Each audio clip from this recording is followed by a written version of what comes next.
আলহাজ আব্দুল গফুর ভূঁইয়ার নির্দেশে নাঙ্গলকোটে বিএনপির ৩১ দফা কর্মসূচি বাস্তবায়নে লিফলেট বিতরণ। বিস্তারিত মোহাম্মদ সাখাওয়াত হোসাইনের প্রতিবেদনে।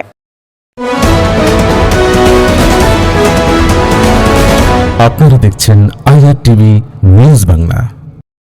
খবর, বিনোদন, বিজ্ঞাপন, দোকান, ব্যবসা প্রতিষ্ঠানের বিজ্ঞাপন, আপনার আশপাশে ঘটে যাওয়া কাঙ্ক্ষিত অথবা অনাকাঙ্ক্ষিত ঘটনা তুলে ধরতে চাইলে আজই যোগাযোগ করুন IRTV নিউজ বাংলায়।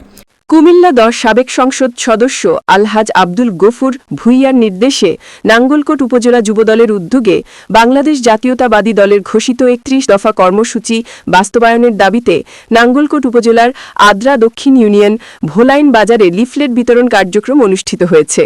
এই সময় উপস্থিত ছিলেন নাঙ্গলকোট উপজেলা যুবদলের নেতৃবৃন্দ আলাউদ্দিন মাহমুদ কিরণ, সেলিম জাহাঙ্গীর মন্টু, সালেহা আহমেদ সালে সহ আরও অনেক নেতাকর্মী।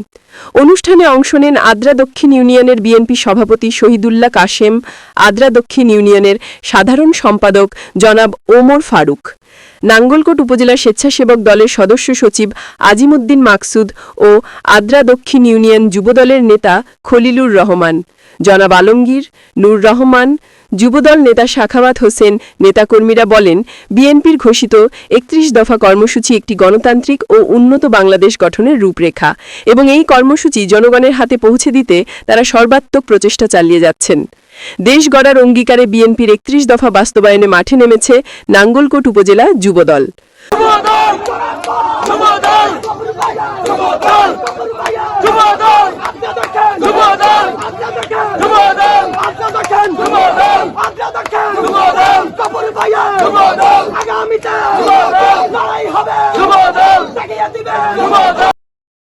Mohammad Sakhawat Hossain, IRTV news Bangla, Nangalkot.